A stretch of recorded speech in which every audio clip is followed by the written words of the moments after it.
You cannot throw magic and cover your tracks. You cannot throw evil intentions and hide your hands. Who are you hiding from?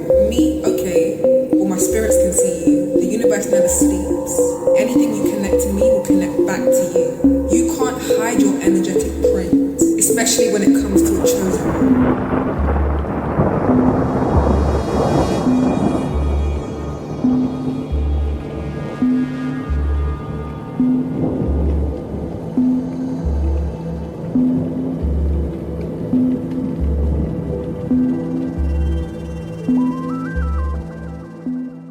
Now booking only on standstill.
Hello, my beautiful lovelies. Welcome back to yet another pick a card reading here on the channel. If you're new, hi, my name is ADIE and I will be your tarot reader. Okay, we're gonna dive into this. This is going to be the ex-lover now is your hater. They're a hater now. You used to be in a love type of situation. You know, we're going to do things a little bit different. This is going to be a collective message. There will be a pick a card after the collective message that Spirit wants to deliver, and it will serve as a extension of the collective message personally for you, okay? But we're going to do things a little bit different. I'm going to light some sweetgrass as an offering to the ancestors. I work with my ancestors, my mentors, my spirits, when I read, when I conduct magic. So I'm burning some to invite them in for this message because it's going to be an intense one, okay? These messages that I'm picking up on, they're deeper, okay? They're much deeper, much more serious. And I'm gonna go down a list of words energetically to see, energetic words to see if you resonate, okay, before tapping in, because this message might not be for you, okay? So ancestors, I ask you to come and navigate this reading, help me deliver this to the collective, to who needs to hear this message, okay? So, now,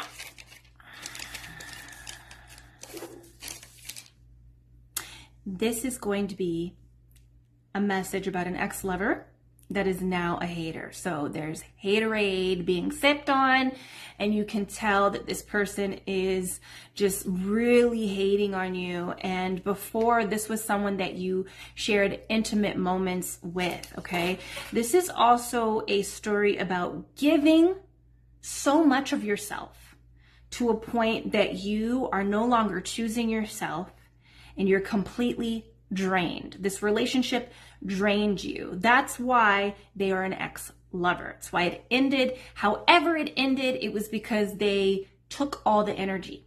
Okay, so this is giving very much vampire energy.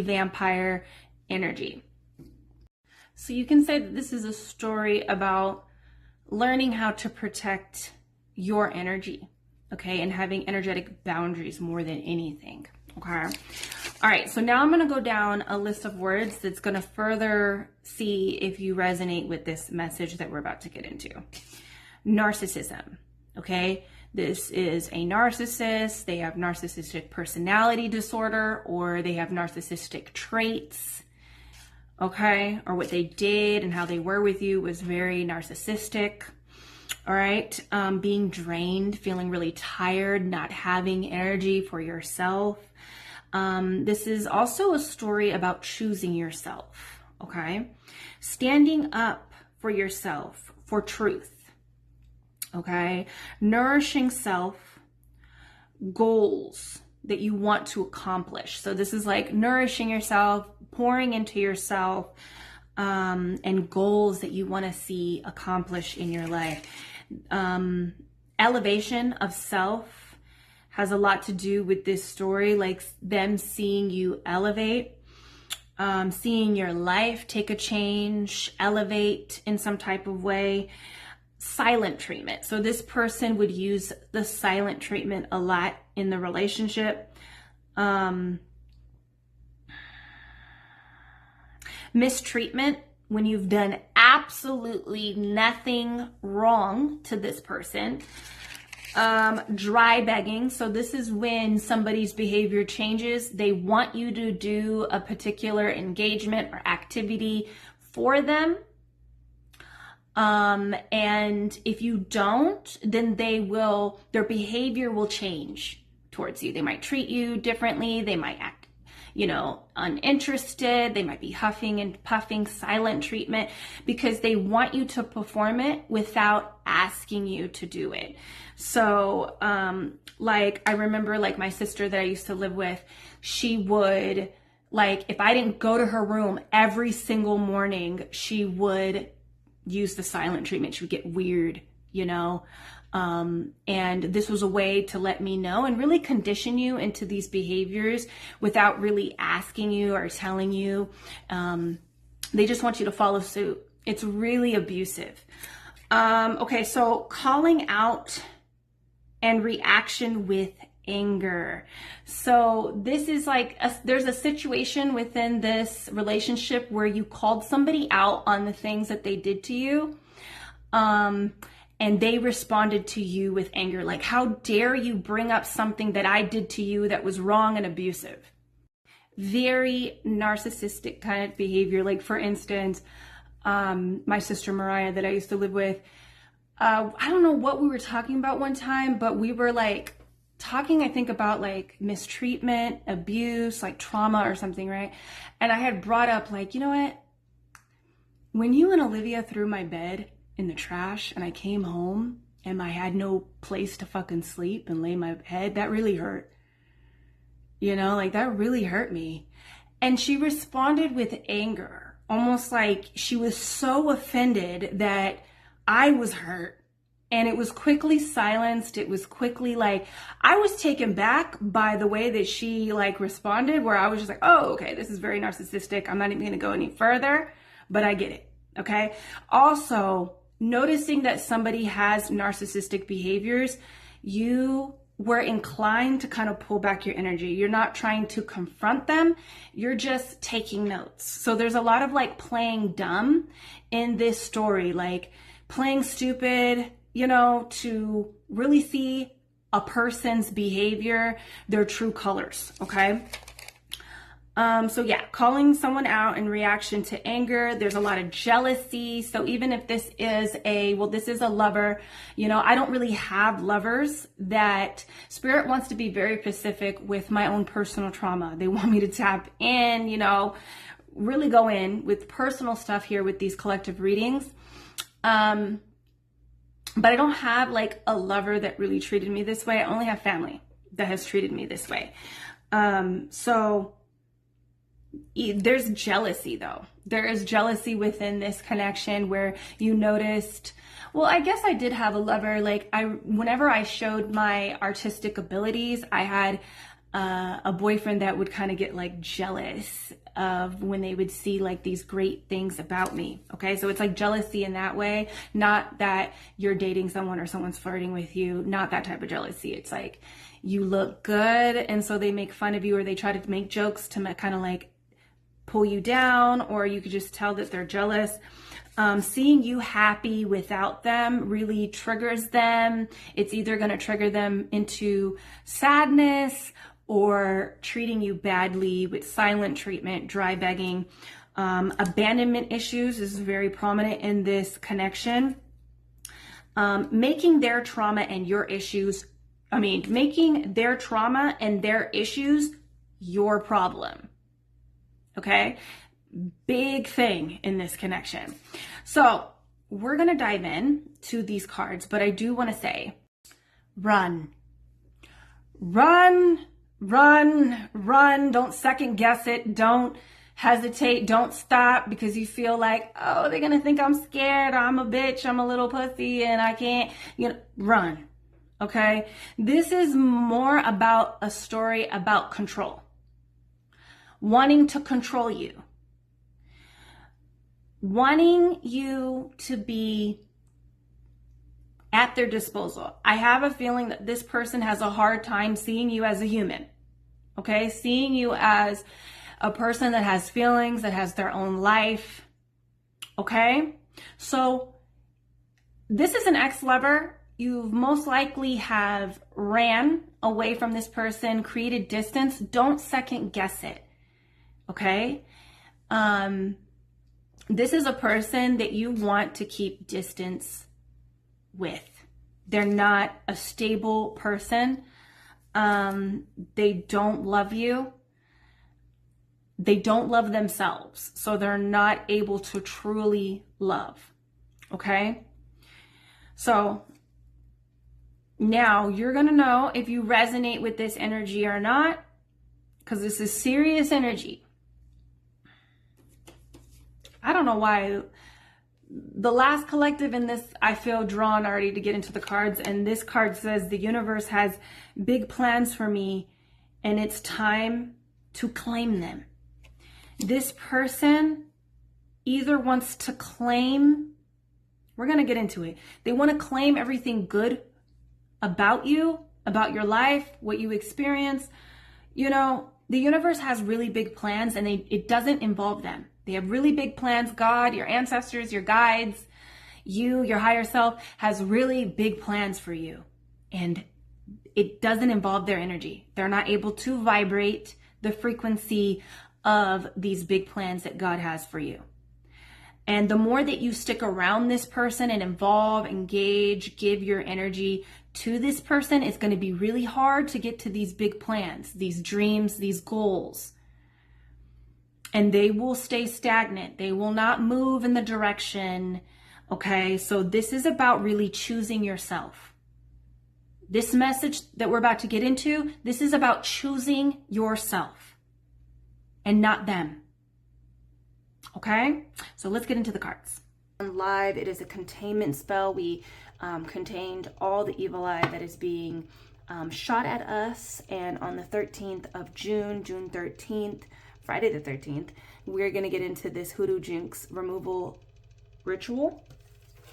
Okay. And that's going to remove all blockages, all jinxes, curses, hexes, cross conditions. Okay. All negative energy to make way for success. And this is the candle that we'll be lighting on that day. So check that out. If you're interested, you can join by clicking on the link in the description box. It'll take you to the Stan store where you can make an offering to the ritual. That'll give you energetic priority over this candle and the ritual, okay? And make sure to fill out the form and to read the instructions in your email. You're going to be sent an email with instructions from me, things that you need to do before we get into our magic, okay, on the 13th.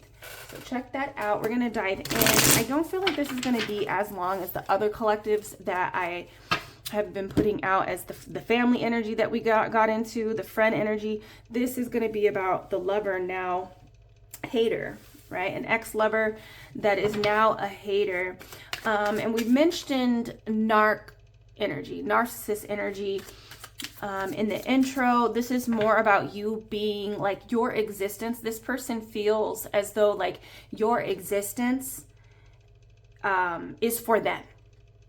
It's not for you. It's really for them to benefit from, to for them. It's meant to serve them. Your existence is to serve them. This is the mentality that this person can't help but to be in, because let's remind ourselves, if you or become aware of, that narcissists, this is something that they are born this way. They are conditioned at a very young age by their parents, by their trauma. And it's really hard for them to change. They won't change. It's mostly a personality. So they really look at the people in their life as the source, like a source that they can feed and plug into, and that these people that they quote unquote love and that love them serve them. Their existence is to serve their happiness, to do what they need, to feed them, to prove to them that they are worthy, because that's the main thing with narcissism, is that these people need to be validated. Okay, so they abuse, they manipulate, they use these control tactics to validate that they are enough, because that is a common belief in these people. And it can be a common belief in a lot of people, but not everybody abuses people. Not everybody tries to control people. And that's the thing that Spirit really wants to get across to you, because a lot of you guys are in love with this person still. We're here, we're looking at it, and it's almost like this, like Spirit is showing me like this cycle, this like kind of like this addictive cycle that you are in currently, even still now, with this person, where even them showing this type of behavior of hate, it triggers you. This person really conditioned you. I know in the intro I had mentioned like dry begging, and this is when they will act out. They will act out, and you have to search within your mind and search within the data that you have in the past and things that you did to understand what behavior that you did that made this person either like mistreat you, ignore you, attack you, so you're very much conditioned to their mistreatment, their negative energy pointed towards you. Please join the ritual. Both of these, this one is ongoing, and once it's over, it'll be done. But you guys still have time. If you're watching this, you still have time to join. I'm working this candle, been working it for 11 days.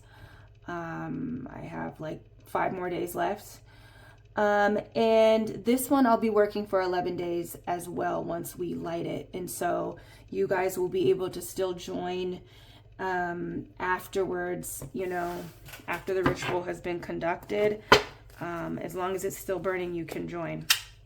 So yeah, I feel like, you guys have a lot of energy to release, because best believe this person is a very jealous. They might be jealous of the people that you have around you. I do feel that, which is like this deck of cards that Spirit chose today is like, I don't know, they chose the Mermaid Tarot. I'm like, really? But okay, let's see let's see what we got. Yeah, I feel like, this person could be jealous of the people that you have around. Like if you're dating somebody else, like you've moved on romantically with this person, that could be very much stressing them out. But this person is also very jealous of they're jealous of like the when you shine, when you exert your beauty, and it's not necessarily like, oh, other people are gonna find them beautiful. It's really like they're hating on you. Like when I say that they're a hater, this romantic interest, this ex-lover, ex-husband, boyfriend, they don't like how it elevates you, you know? And again, this is a narcissist, so it is shining light on how they don't feel good about themselves. They don't feel enough. They don't feel good. They don't feel attractive. And so it's really hard for them to, like, they might find you attractive, but once they see that you're feeling yourself, I'm feeling myself, I'm feeling myself, like when you're in that energy, they're just like, what? Because it shows to them that maybe, like, in their head, they're like, oh, this person is better than me, you know? And, you know, this person is better than me. And if they know that they're better than me, then they're going to end up hurting me. Because with the narcissist, I know we talk a lot in the, you know, spiritual community and just in life in general. Like, all of us talk about the narcissist in our lives, you know. But really, they just want to be loved. Like, again, they're conditioned by their own narcissist parents, their own abusive parents. And they have developed this strong rooted belief that they are not lovable, they're not enough. And so these tactics is to keep them safe and to validate that they are enough, to get you to validate that for them. So, you know, it's like they're scared. Really, they're scared that you're going to leave them. You're going to recognize that you don't need them, that you are better than them. And in a way, you are, because what you know, this person, their behavior is so low, you know? It's so low, or it's just nasty, you know, the way that they've treated you. So I'm really picking up on, like, you know, if you would get dressed up, like, a lot about your beauty, a lot about, like, you looking beautiful. And it's not about the attention so much from other people, like from you know, from people that find you attractive. It's more on how they can feel the energy radiating off of you, that you love yourself and that you know that you're worthy, that you know that you're enough. You know, it's that energy. And so they might do things to, like, put words in your mind. I'm hearing, like, having conversations, very subtle. Some of you guys were with people that were very subtle, and they would say things like, oh, you know, like things about your makeup, or things about your hair. Like, maybe you want to start wearing wigs, or you switch up your style, and then they have something to say about it, which makes you kind of feel insecure about yourself. So it's like a way to, like, bring you down. Or they might say, like, oh, you're just, like, you're doing too much. Why do you got to do that? Like, you know, they might even try to bring up that type of, like, idea, like, oh, are you just trying to get attention? Like, you know, are you just trying to get attention? You know, that's what I'm hearing. Yeah. Okay, so let's look at what we got here.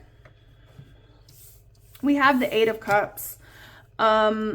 You know, it felt like you were putting in a lot of energy into something, like into the relationship with this person, and it just felt like they were asleep. They weren't putting in the same energy, you know, and this it could have been like you became very disappointed with the emotional state of, it's more about, like, what was being expressed emotionally in the relationship. You know, you could have been expressing your feelings. They could have been it feels like they weren't interested in how you were feeling low. And it almost feels like you were there. And I'm also seeing, like, somebody, like, creating, like, unnecessary problems, in, like, emotional problems, like creating like unnecessary emotional problems that trump over something really more serious. You know, it's almost like this feels like a cry for attention. It feels like, you know, this person was making you feel as though, like, you were the one that didn't care about what they were going through. And when you looked at the big picture of what they were going through, it was either a problem that was triggered by you, right? You trigger this person's trauma. That's why they're abusing you. And so you're the source of this person getting triggered, But a trigger goes deeper. You are an echo and a trigger to this person's trauma. So it's like, that's not really about me though. You're making it about me, and it's not about me. I'm there for you, but you gotta be open about what this really is. I'm triggering you. And that's not about me though. That's something that happened to you by your parents. You know, it's almost like they're trying to make something your problem when it's not your problem, and you don't have what it takes to help them and fix them if they're not willing to be honest, transparent, and real with themselves and you.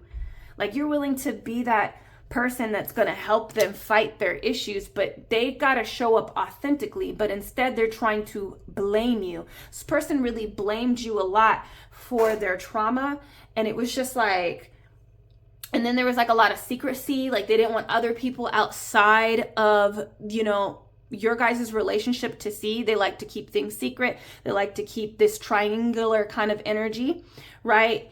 You guys might have mutual friends or their family members or stuff. They would try to keep things, whatever that was happening that was really toxic and like out of line, you know, a secret. I remember that when I was like getting in this argument with my sister, and I was like, literally like, I'm just so sick of this like dry begging and this like, this behavior, this silent treatment and acting as if I did something to you. Like, you have a problem with me every 3 months. Ever since my boyfriend moved in, you know, you have a problem with me. Every 3 months we're going through something. And what is it? And at that moment she was like, just come in the room, come in the room. She didn't want anybody else to really hear what I was saying because it was true. So it's almost like this person doesn't want to be outed as well about this weird treatment, because it outs them as a narcissist, as somebody that tries to control the narrative, control your life, and like to blame you and make you the problem of really their shit that they haven't dealt with, you know. And they, you know, narcissists, I don't know if they'll ever really deal with it, you know, because they kind of get this rep that they're kind of like a lost cause, you know. But with the high priestess, there was a lot of things that were becoming, you know, this person kept a lot of secrets. All of their secrets started coming up towards the end of the relationship, to the point that, you know, to the end of the relationship, to the point that they really couldn't hide from you, you know. Maybe they could still continue to hide from like their parents, you know, their family, the friends and everything, and, you know, people, the onlookers, but they couldn't really hide from you.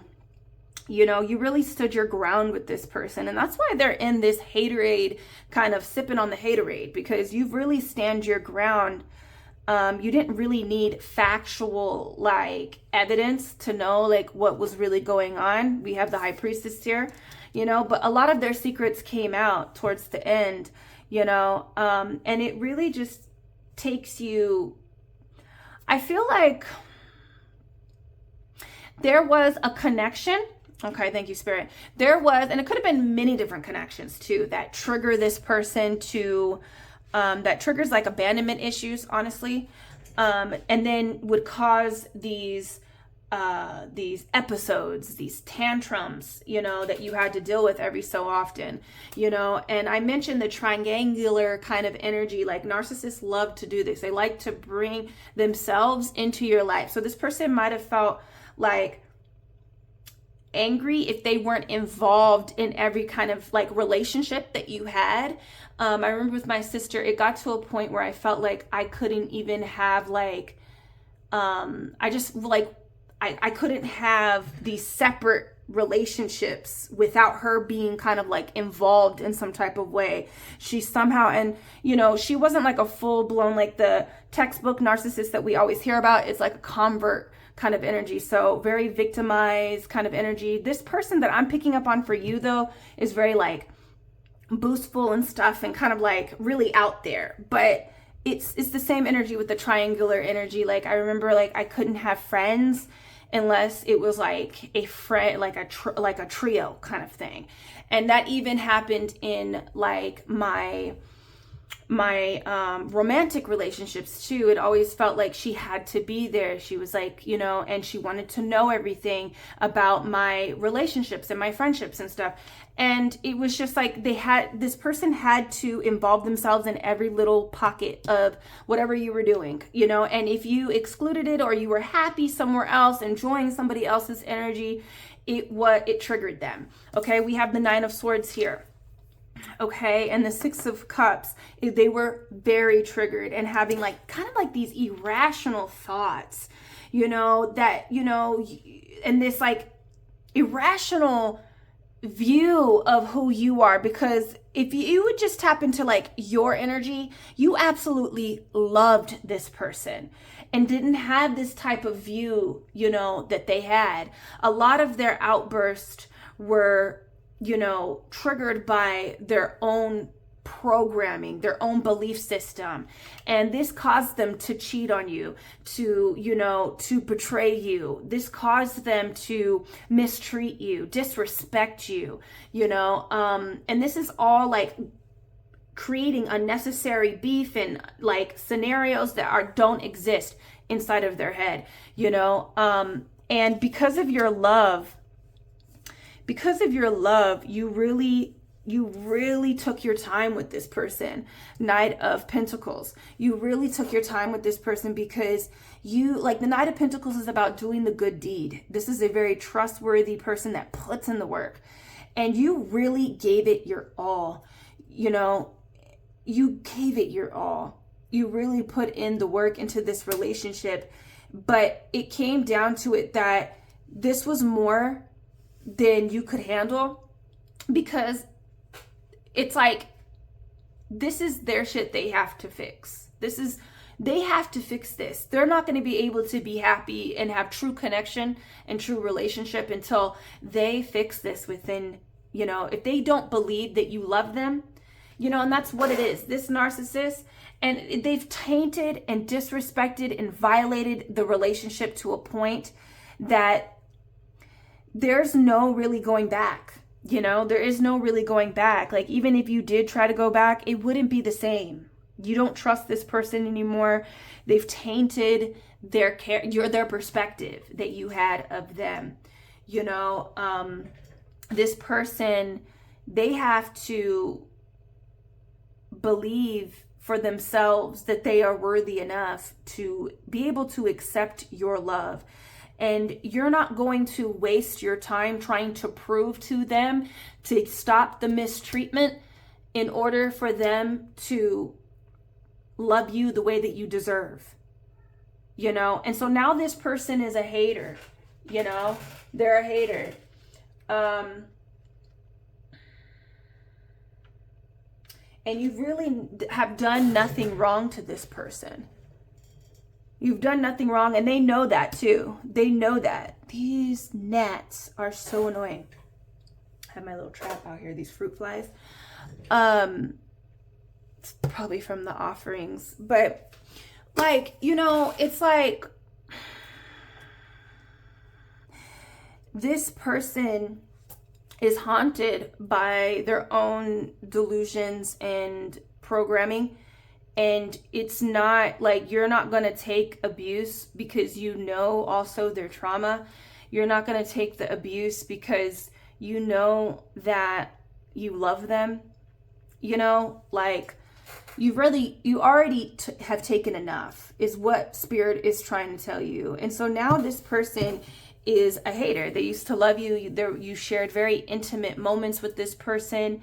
There was a deep love. At first, it was, you know, what strengthened that connection is why you stuck around for so long, because of the beginning of that bloom, that love that you guys had for each other, you know, and experienced, which was, again, very manipulative and not really real on their end, you know, like there was a lot of love bombing, because, again, they're trying to get that validation from your smile, from, you know, you wanting them in your life, you know, a lot of love bombing and praising, and, you know, but once you started really being an individual, you know, and just being normal, this person can't take being normal.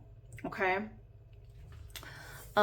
So things got really out of control, but somebody had to take a head, like what I'm getting with this Wheel of Fortune here, somebody had to take the wheel. This person wasn't taking the wheel, you know, there had to be a decision made, you know, and when it came down to it, and when you laid all the facts down and you really said, you know what, I gave it my all, and now it's just getting to a point where this is disrespectful. I can't even focus on myself, you know, like I can't even focus on the goals that I want to accomplish, because whenever I'm there, it's being seen as something wrong with me, something wrong that I'm doing to this relationship, to this person. And it's showing up in many different ways, like big ways and like small things too. Like this person had a way of getting in your head and getting you to like act right, you know, with these little comments or behaviors or whatever, you know. This person, I don't even think for themselves, they don't even see how, you know, it's like also like this person did a lot of like, oh, you know, that's how you're going to be. Well, I'm going to punish you. I'm going to punish you in this way. I'm going to go out and be with, you know, other people. I'm going to, you know, deny you of these things because I need to hurt you a little bit so that you can come back. You might have also like wounds that trigger this type of like, you know, they might have behaviors like these, the way they act triggered even wounds within you. So it felt normal to do these kind of things, but eventually you snapped out of it. Eventually you healed. Eventually you got clarity. You got the download. Like it's just so much that somebody can take, you know, and you can do so much to someone, and eventually that love and that respect diminishes, you know. That's what I'm seeing. So that is the message. We're going to tap into the pick a card now to see exactly what you guys should be focusing on with this lover now hater, because they could be contacting you, they could be talking shit, sending evil eye to you. You could just be dealing with the aftermath of leaving this connection, okay? And so let's tap into it, okay? I'll see you guys in the pick a card. All right, oh yeah, we need to do, I was about to go into number one. I haven't even picked out the words. Let's see. Okay, those are from the other day. Let's get some that's underneath here. Ooh, to see what's going on here. Okay. Put those back. I got the words. We're gonna pick our cards. Our reading selection is gonna be based on words. I did these in the last two collectives and I really liked it. So we running with it. So these are the 3 words that we're going to do. So reading number 1 is first, reading number 2 is wind, and reading number 3 is cruel. Okay, so yeah. Ooh. Go ahead and pick the one that it resonates with you, and I'll see you at your reading. Okay. First, number 1, let's do it. Okay. So let's see here. First, what I'm feeling for you, you know,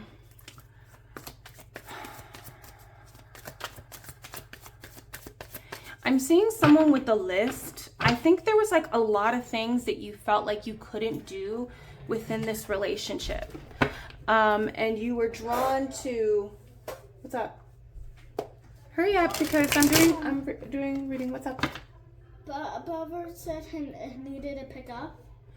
He's picking up his room. Why don't you go help him? I want to play with him. Okay, go out, please. Go out. Let him do what he got to do. Go. Don't lock me in here. Give me that. Go on. Go. You guys figure it out. Let me tell my kids. You could be.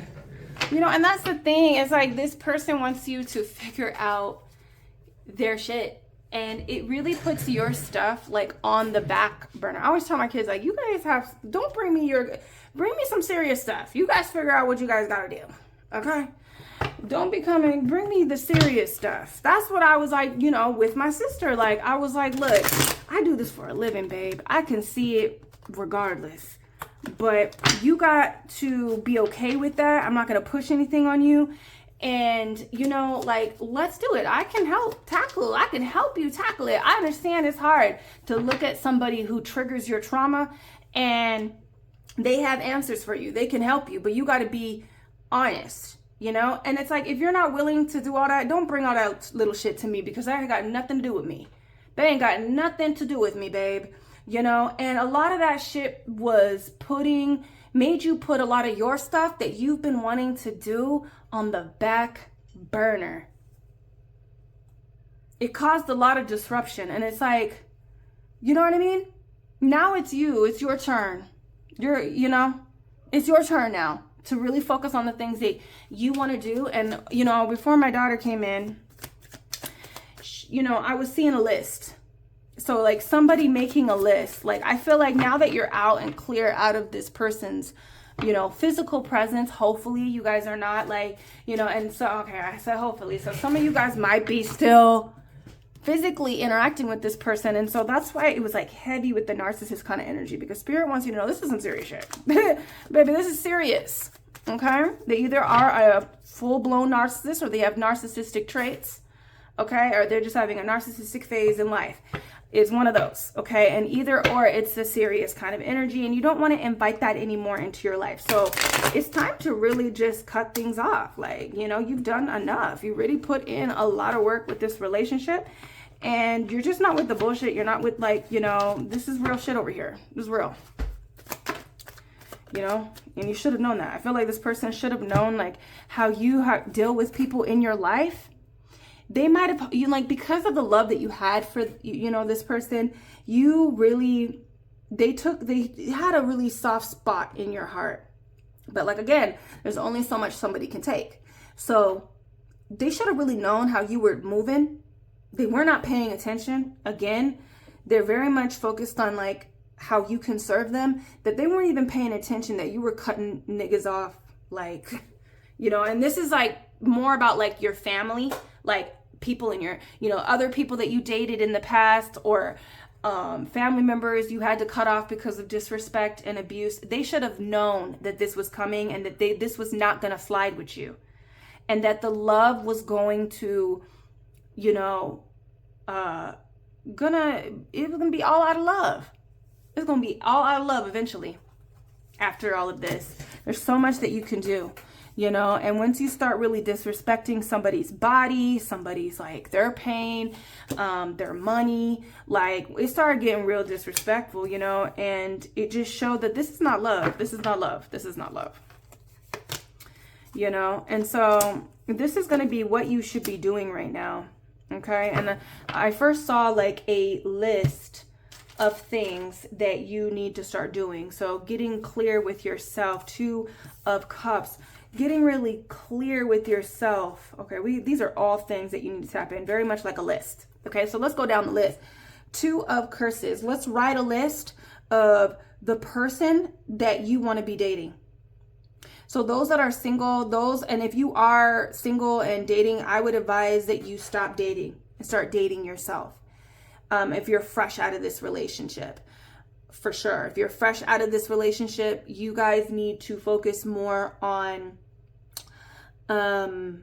dating yourself and figuring out who do you want to attract in you. Okay, so write out your non-negotiable list. It could be as long, you know, as you want it. I always tell people, because I got a long non-negotiables. My man gotta have a job, he gotta have his own place, he gotta have his car, he can't have any problems with drugs, he can't, you know, he gotta be emotionally available. Like, I had a long list of non-negotiables. And so when you're dating and you're out there, you can always return back to that list. And then also add on there the things that you don't really mind changing. So the things that you are really, or not changing, but that you can slide on. The things that you're okay with negotiating. Like, you know, it's fine. He don't got to be 6 feet. I'll fuck with the short nigga, you know? You know, so it's like you got to have a list, okay? So maybe that's what I was feeling with the list energy. But also, I feel like you need to have a list of things that you want to do, because I feel like there was a lot of things that you wanted to experience when you were in this relationship with this person, and you weren't able to do it because of just, it was like you couldn't focus. You know, and I know I'm going back to my sister, because that, I haven't dated narcissists, and you know, and this is really about narcissism, okay? And so that's why I keep gravitating back to there. And so I feel like the issues with my sister, I felt like it was so hard to just get to what I wanted to do in my own personal life, in my own goals.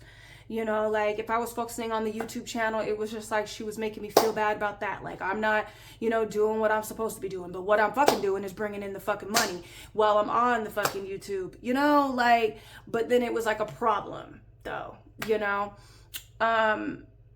And it's like I wanted to start doing collective energy work. That's where I feel drawn to doing, you know. And she had to come in there and just do some weird shit, start weird shit up again. It's like I couldn't focus on my own shit. And I feel like now that you're out of this kind of like, you know, this space that wasn't really meant for you, you know, it wasn't meant for you to grow in and expand. I want you to write a list of the things that you've been wanting to focus on, whether that be like my body. I want to focus on my body. I want to focus on my, like, you know, I couldn't even, like, it was just so much. Whenever I was turning away from our relationship, which is normal in life, you know, you're not going to always be up in this person's face. You know, it was always something. It was always that I didn't care about her. I didn't love her. I was slipping away, you know, and I didn't see that. And it was so much that I could, you know, I can only like tell her, hey, I love you. That's not what's happening. I don't feel like we're slipping away. I don't, you know, like we live together. I hang out with you all the time. Like, I don't see that, you know, it's so much I can say, you know. And so make that list of things that you want to do, whether that's like, you know, break it up into categories: career, love, health, spirituality. Where do you want to vacation to? You know, we have the 6 of Swords.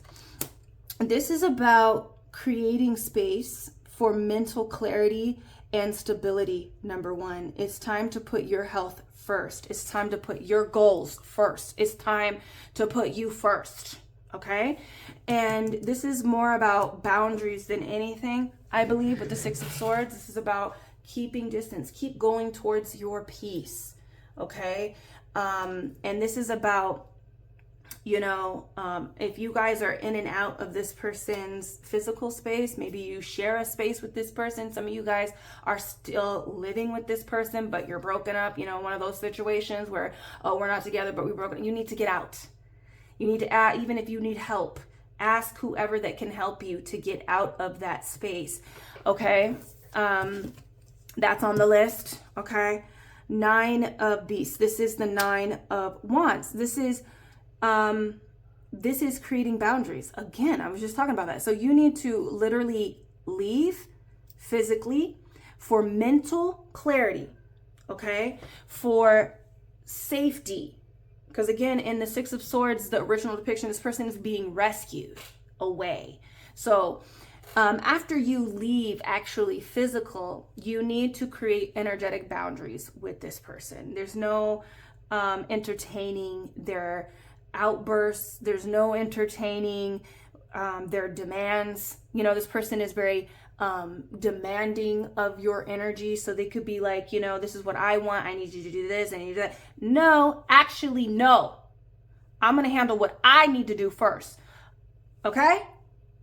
Like, this person is very controlling in like your actions. And so you have to have energetic boundaries with this person too. Okay. That's on the list of what you should be doing right now. So no answering texts, you know, have everything. If you share children with this person, you know, keep it about the kids, you know, it's just, there needs to be strong boundaries for your own development of success, for your own like levels of stress levels. Okay. Four of Crosses, Four of Cups. This is about rejection, denying offers. This person might be wanting to make an offer to you, and I would suggest that you, even if you feel like this is going to make them upset, you need to reject all offers. This is going to open up their eyes to know, for them to understand like who's in control of your life, who's in control of your actions, who's in control of your money, who's in control, you know, because when I was fucking leaving the house, like it was just got so crazy. The narcissist, like awareness of like how much she is a narcissist and how much she was really trying to control everything about my life, it just became so much aware. Like when I left and moved out of the house, I had 4 months. I kept it a secret because when you're fucking with these types of people, you don't tell them that you're fucking leaving. You don't tell them that you're looking for an apartment to leave because they will try to sabotage you. They don't want you to leave. You are a source for them.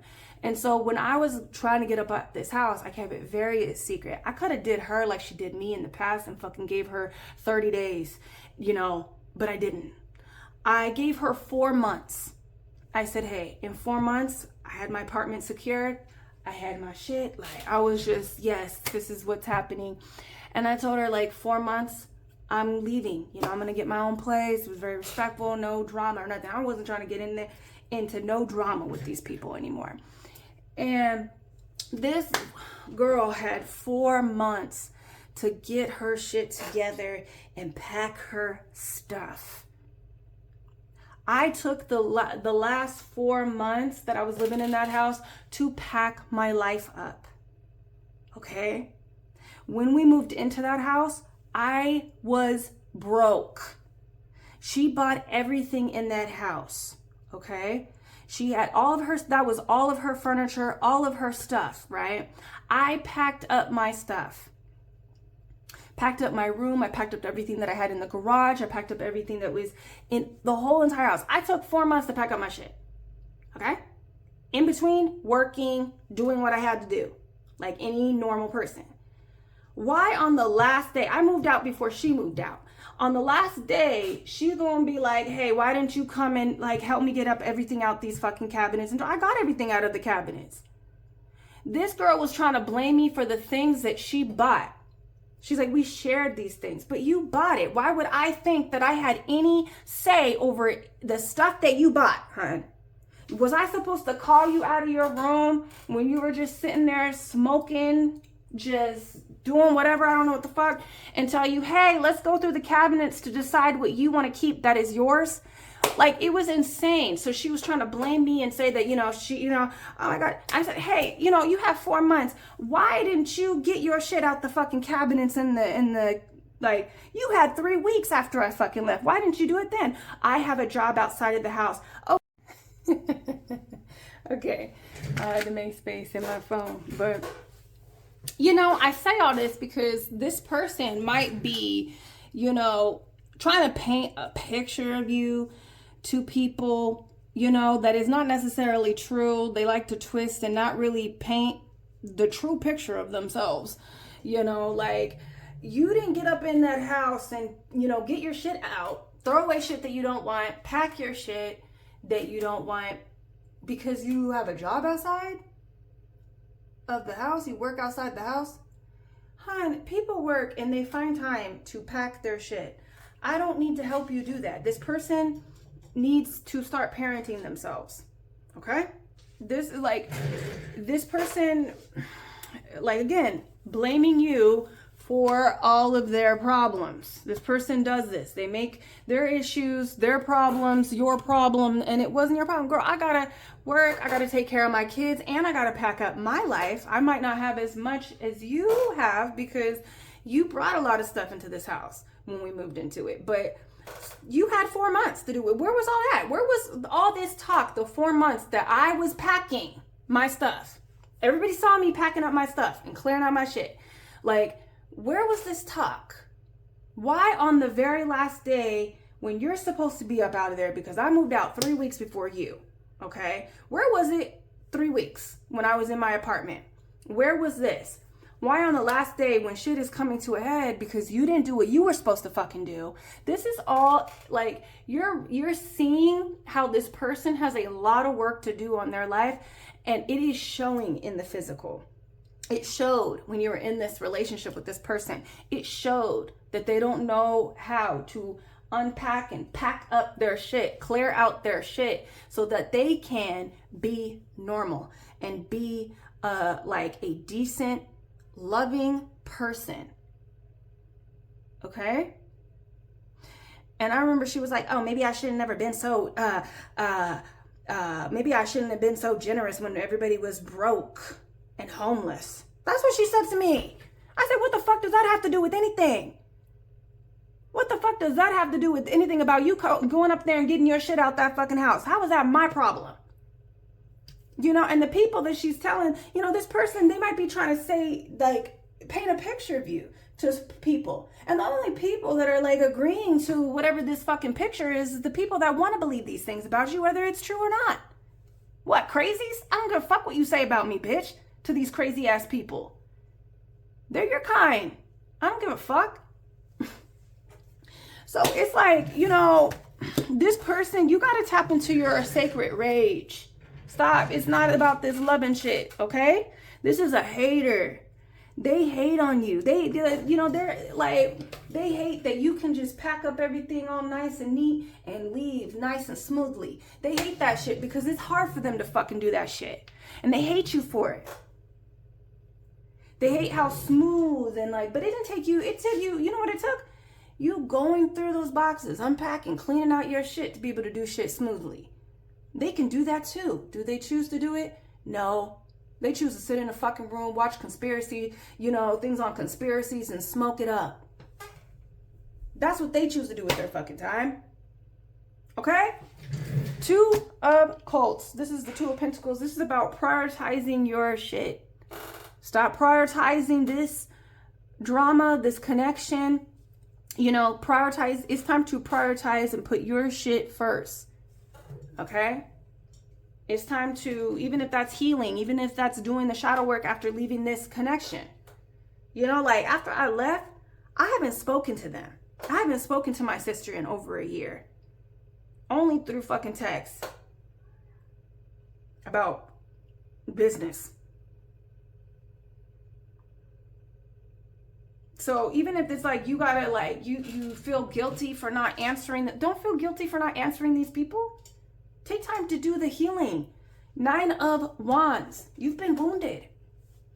It's time to put yourself first and make your health, your physical health, your mental health a priority. And that means maybe you need to have no contact with this person.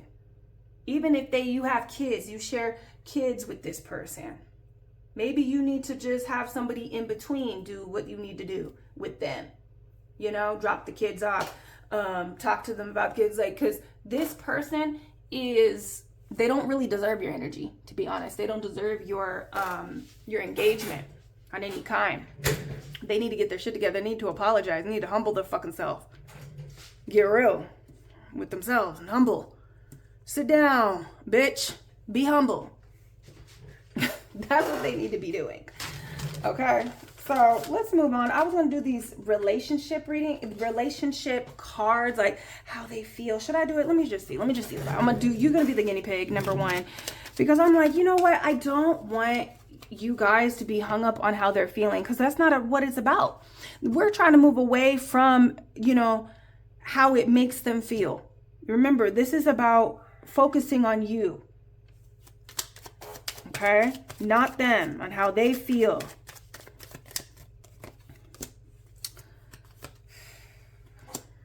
You know, yeah, we ain't gonna do this. We don't give a fuck about that shit. We know you're scared of love. We already know that. Okay? We know that. And we don't care. So I want something more, Shall I use these, Spirit? Let me just, hold on, guys. Let me vibe out. Let me figure out, what do I want to do? Okay, yeah, thank you, Spirit. Let's use this one. I haven't used this in a long time. And this should be about self-care. Yes. Oh, yeah, and Spirit wanted me to do charms. So we will get into the charms after this, after pulling a little bit of oracle. And I just really want this to be like what you should be doing. So you need to create energetic space. It's time to figure out what is your main priority. I know when I left this situation with this narc, you know, I was like, I just want to heal. I need to rest. I almost felt like, you guys, I love my house. I love my house. Like, I've been telling my man, like, it just feels so clear here. Usually, you know, because I pick up on the spirits, I pick up on the energies, right? But this house feels so like pure. I think it's like the lady that used to live here. I found like a lot of crystals in the front door and the back door. So I know she was into the crystals and stuff. And just like keeping like probably like a nice energetic space. And the other day I was like Googling all the trees, because my house is like surrounded by trees, you know. And I was like Googling and taking pictures, figuring out what kind of trees they are and their magical properties. All the trees around me are like, they ward off negative spirits and negative energy. And it's just like for protection and stuff. I just love it. I'm like, wow, this is why I feel so good. Like usually I can feel like certain like energetic spaces where maybe like spirits or, you know, energy can flow through. I don't feel that in this house. I feel so like this is like my safe haven. And so when I left this situation, I felt like, you know, I gotta put this is the first time that I feel, because my sister was really the last one, and I really put in my all because I love her and I loved but I'm under the impression now that I don't even know if that was really real, like all the good stuff, you know, that was in our relationship. And she was the last one with the family that I, you know, and I just had to take time for myself. I felt like my nervous system realizing like, you're in peace now. And it like, I had to regulate my nervous system after dealing with that, and just tap into peace and quiet my mind, you know. Now you guys see I'm back on it. I took a year. I mean, it wasn't as bad where I couldn't do client work or anything like that and like do a little bit of work, but you can tell I wasn't really on the shit. I wasn't really like, you know, now I'm back on my shit, you know, because I feel like I had to integrate. I had to ground myself and heal. So you might have to do that. You need to make yourself a priority right now. So let's look into this. This is my self-care oracle. This is going to give us like certain activities that you should be filling up your time. I feel like I might pick another oracle with the other piles, but for you, you definitely need to spend time with yourself and doing different activities versus worrying about this person, answering them back, figuring out, you know, like just figure out quickly what's going to be best for you, how to deal with this person, especially if you have kids with this person. Okay. But if you don't have any, if you don't have nothing, you don't share no dog, no fucking children or any of that, just go no contact with this person. Be done. Look, be still. Let's get these out. Okay.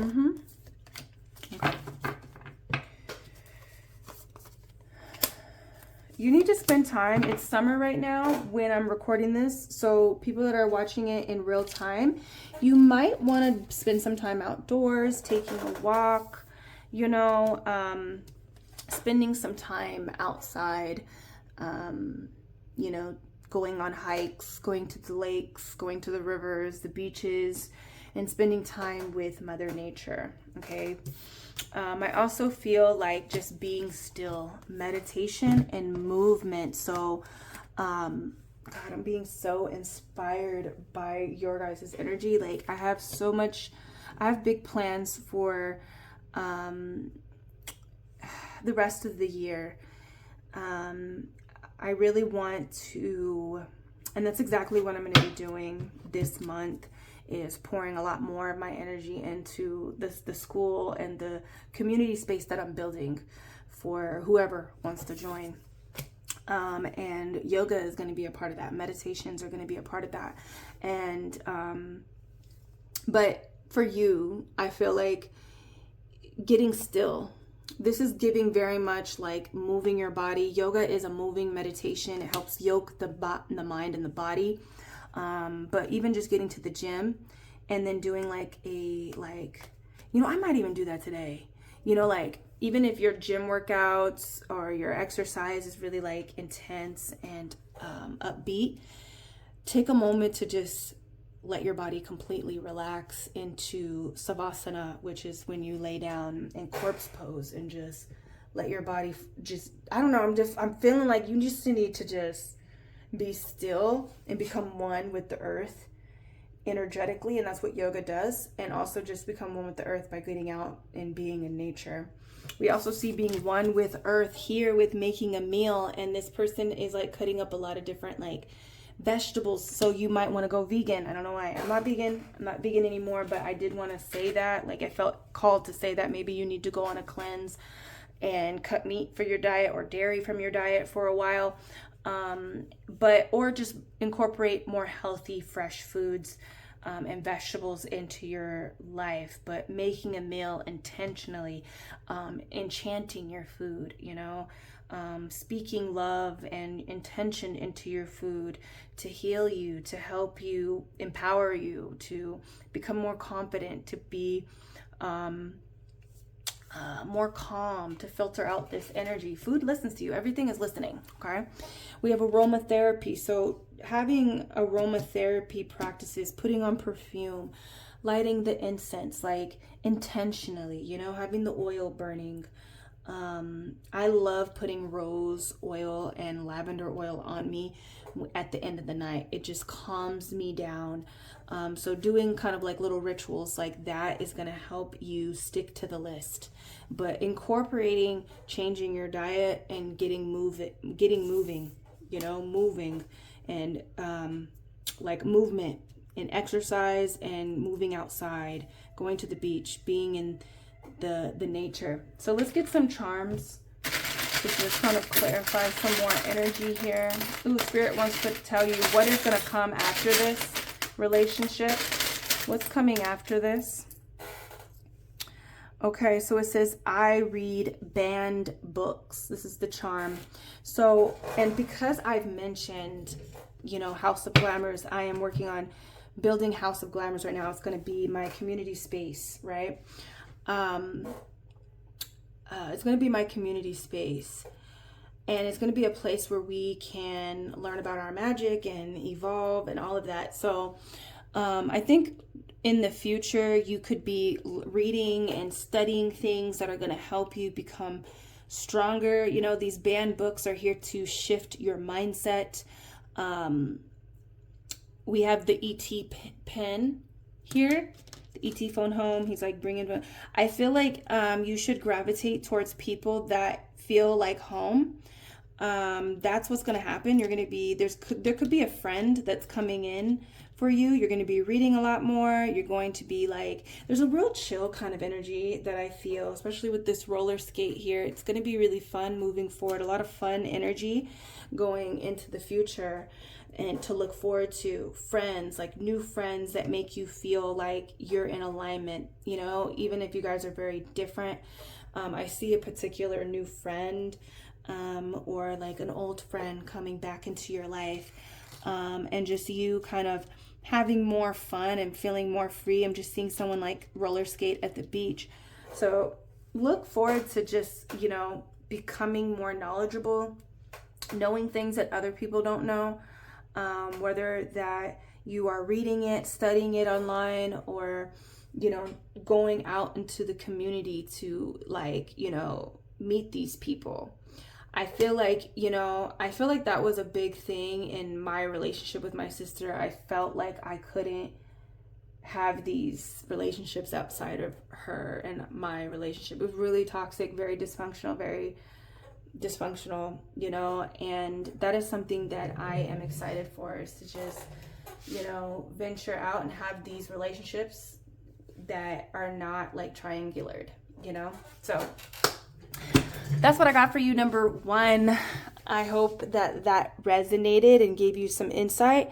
Check out the Sand Store if you want to book a reading with me. Check out the rituals that are going on. You can find that on the Sand Store as well. This one is on in the last live. So again, join if you want to.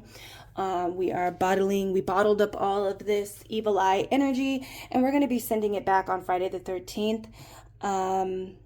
And it's their energy. They're going to catch whatever the fuck they wanted to send to us. Whatever they wanted us to experience, that's what they about to get.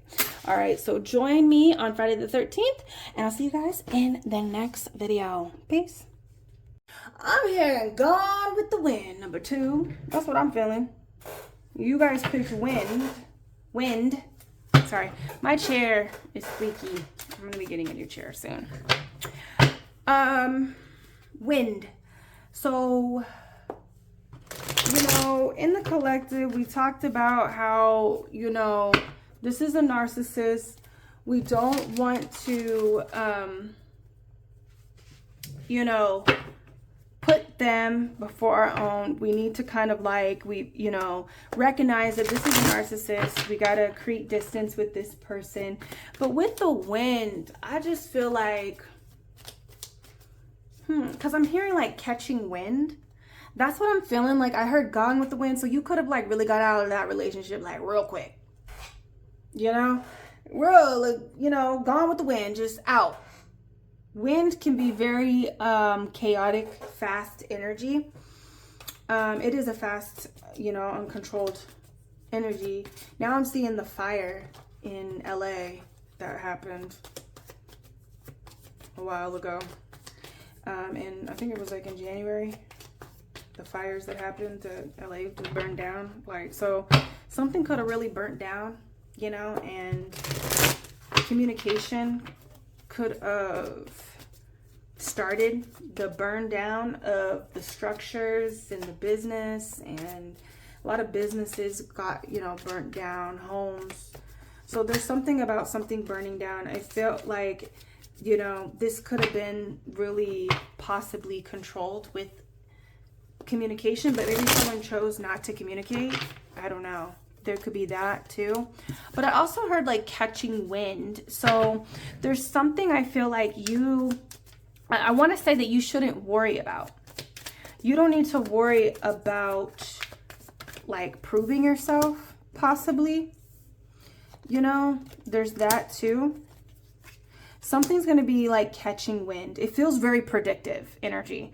It's not, I don't think this message of wind is about what you should be doing. It's about, because at the end of number 1, I chose, we're going to see what, this is probably connected to the chimes. Why am I, chimes, wind chimes. It's so crazy. This is connected to the charms. I pulled charms at the end of number 1. To see what is going to happen like what's for the future for you, to give you guys kind of like a new direction and focus. This is supposed to be what you should be doing. So if you're still like in this connection, just be gone with the wind, be out there like a gust of wind, need to be taking you out, and I just feel like if you need to communicate something, go ahead and communicate it. Don't be scared to burn something down. Don't be afraid to burn it down. Because anything that you can destroy, if you're able to take something out. This is a thing that, thank you, Spirit. Let's just put that there. Let's put that down there. Thank you, Spirit. Listen, anything that you build up, you can take down. Anything that you build up, you can take down. And anything that you can take down, you can rebuild. Okay, so there is like this chaotic, creative energy that I'm feeling here. I saw the fires and the wind, and it's just like, look, this tower is on fire, which is interesting here. So it's like almost like just let it burn, burn, burn, burn. Let this relationship burn down, and don't be afraid to communicate yourself. We have the King of Swords here. What you should be doing right now. This is definitely, number 1, I wasn't really sure, but for you, I am definitely sure you are still in communication with this ex-lover. Most of you guys are. Some of you guys haven't expressed how you feel. Like, I haven't really expressed how I felt to my family. Definitely expressed it to my sister. Haven't expressed, maybe not as much as what I'm saying in these collective readings, but you know, nobody really asked for my point of view. You know why? You know why people don't care? Because they want to believe what they want to believe. And maybe to you, you feel like you are not heard. And that's okay. You don't have to be heard by certain people, but somebody will listen. Somebody will listen to your story. I'm here to listen to your story, number 2. And a lot of you guys want to express things either to the world or to your friends, to their family. I'm seeing like when I broke up with my boyfriend Irving, and I was so sad, you know, and I was just like crying with his dad. His dad was crying with me. His family loved me. His dad was crying, and we were hugging. Like I was hugging his dad, and like I was leaving his house because I lived with him for a little bit. And so I'm seeing that like some of you guys like want to talk to their family, you know, and express how you feel about it, whether they, you know, are asking for the point of view or not. But you can't be afraid. It's almost like you feel like if you really speak your truth, because the King of Swords, this is truth, honey. This is no lies. I see no lies here. I see no lies. And you feel like this truth will destroy everything. And that might very much be the truth. Yeah. That might be the truth. You coming out with some truth might just completely burn up everything about this relationship and this person, you know. And that might be true, and you cannot be scared to do that. Know that when you communicate your truth, you're letting go. You're letting go. You're cutting energetic cords when you communicate your truth. You know, with this Ace of Wands here and this Magician, this is coming in real quick. I don't feel like we're going to be talking here too much because it's over. But it's like what you're holding on to with this person is possibly, it's like this Tower is about something coming to an end and like being destroyed, falling down, breaking down, falling, you know, a structure in your life. This is the relationship, you know, and this person is still in it. Maybe it's delusional because the Knight of Cups is here. Maybe it's just like this person is still in the Tower. You're gone though, and you feel like your truth is like, you're like, but that person is still there. That person is still there in that house. That person is still there in that situation or something. There's something to that. I don't know. It's like you're scared for them though. You're scared for them. You don't want to hurt them. You don't want to tarnish. Like you don't want to, you know, the truth and the facts and the receipts that you have tarnish this person's perspective. Because again, or not the perspective, but their image, their reputation that they project out to the world and to whoever. Okay. It could be to their family. It could be to their place of work. It could be anything, you know, to their friend groups, you know, your truth about how you were treated, because in the collective, this person is very abusive and they're a narcissist. So you have receipts and facts that literally destroy narcissists. You know, the way that you can communicate it, the way that you can show up with the receipts. It's like you can communicate it and you got receipts. Okay. And I'm seeing like factual things that other people have witnessed. And it like will tie everything together. Things that people already thought about this person. It's like you have it and it can destroy their reputation. And you're like, I don't want to do that to them. You know, because I do love them. And this is the thing. You got to break the illusion that the Knight of Curses has. The Knight of Cups have this illusion thing going on with them. You know, they have the rose-colored glasses. And it's time to fully take off those glasses. I understand that you shared a bond with this person and it wasn't all the way bad. But, hon, the bad trumps the good. It does. And it's time to fully take off those glasses so that you're not protecting an abuser. You're not protecting a narcissist. You can't protect them anymore. No matter how much you love them and how much you sympathize with them and what they've gone through, they don't give two shits about you, babe. They don't care. They don't care how you look. They out there painting a picture of you just to save their reputation, just to save something that most of these people know is a fucking, like, an illusion. We have the magician here. Person is really manipulative. And as long as you allow them to have this, you trump that, though. It's like, I keep using that word. Like, you know, they're very manipulative. They like to control things here. But I feel like, you know, with the Tower being here, this person doesn't have a lot of control. Honestly, they don't.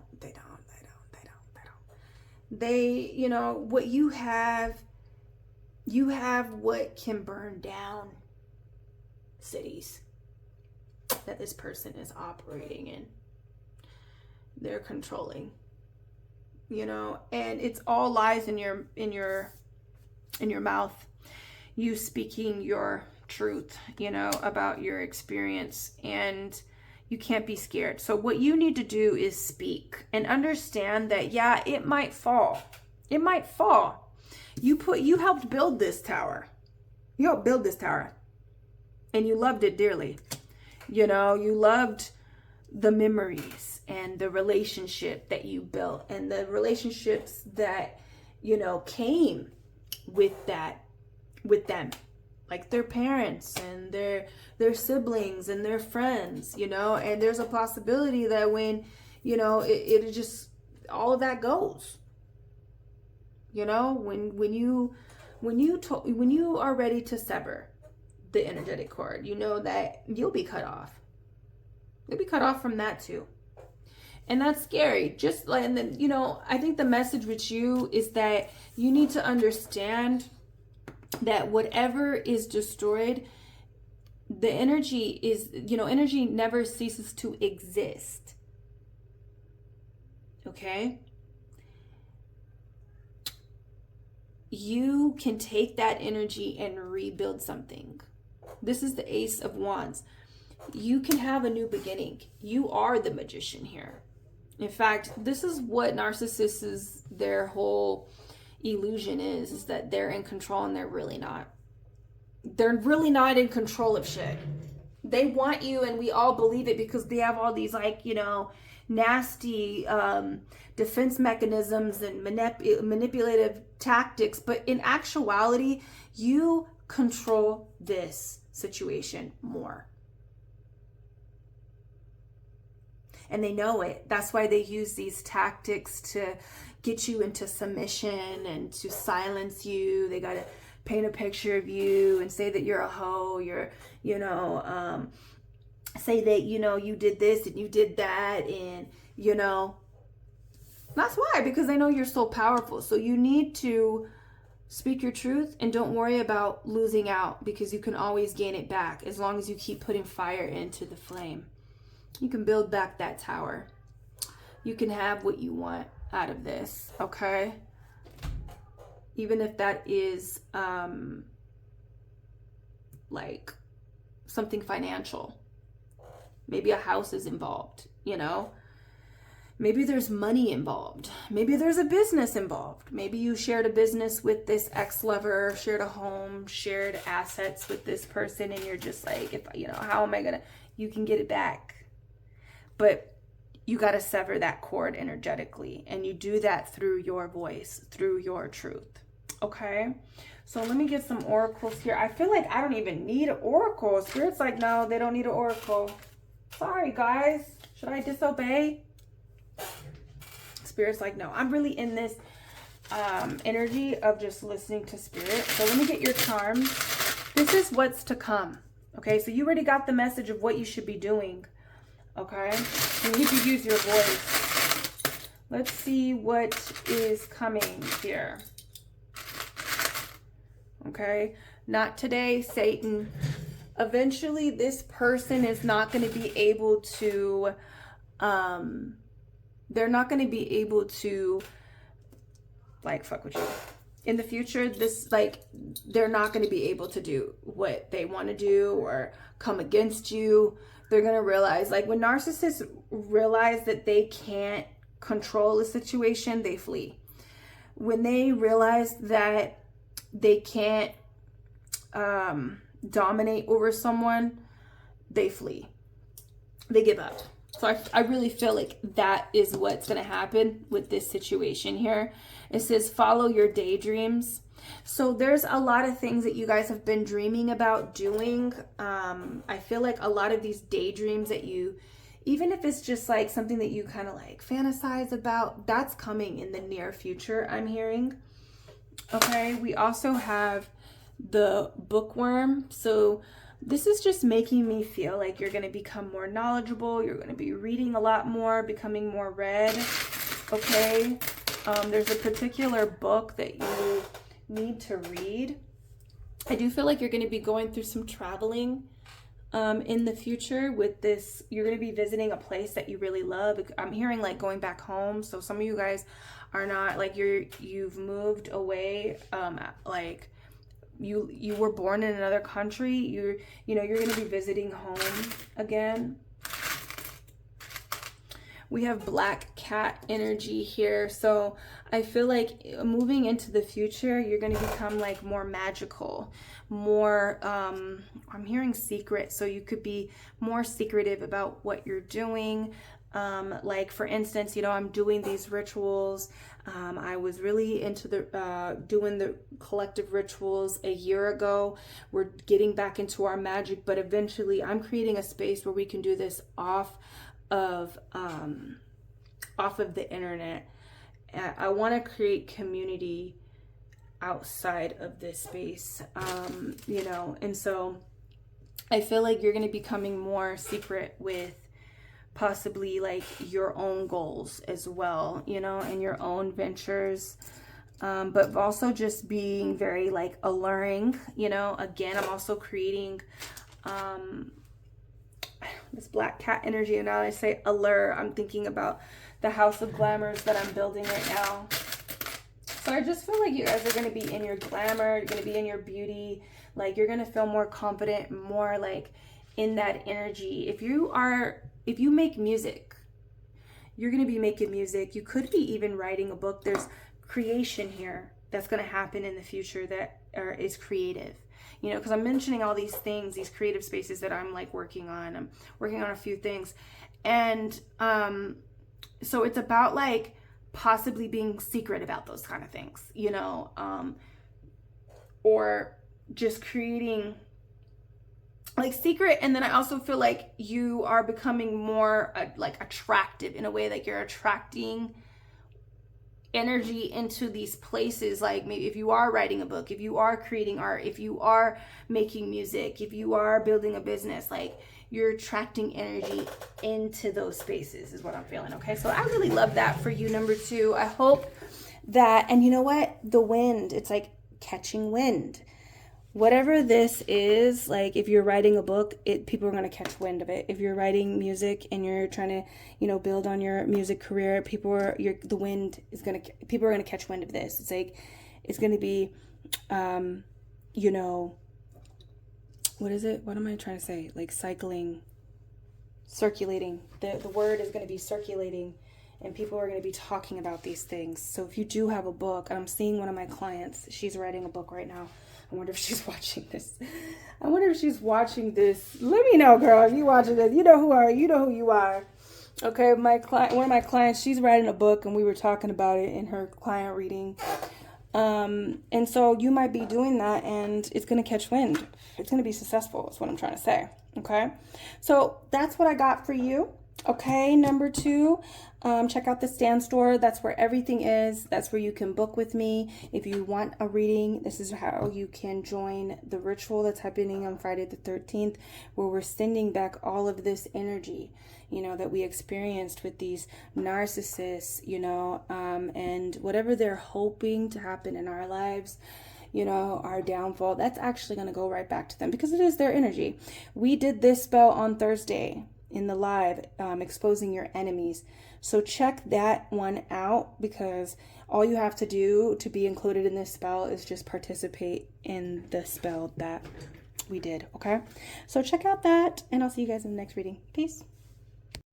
Oh my God, do we got time for it? Hopefully we do. We got 16 minutes left on my phone, but I'm laughing, number 3, because you guys picked cruel, and I was like, oh, okay, a little bit of taste of their own medicine, right? There is this energy of feeling like this person has been really cruel to you.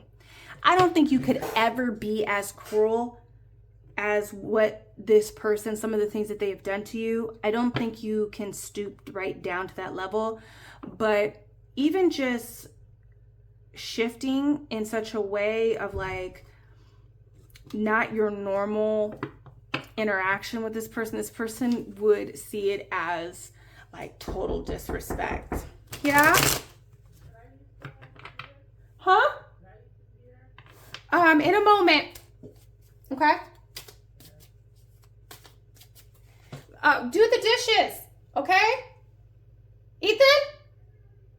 Damn.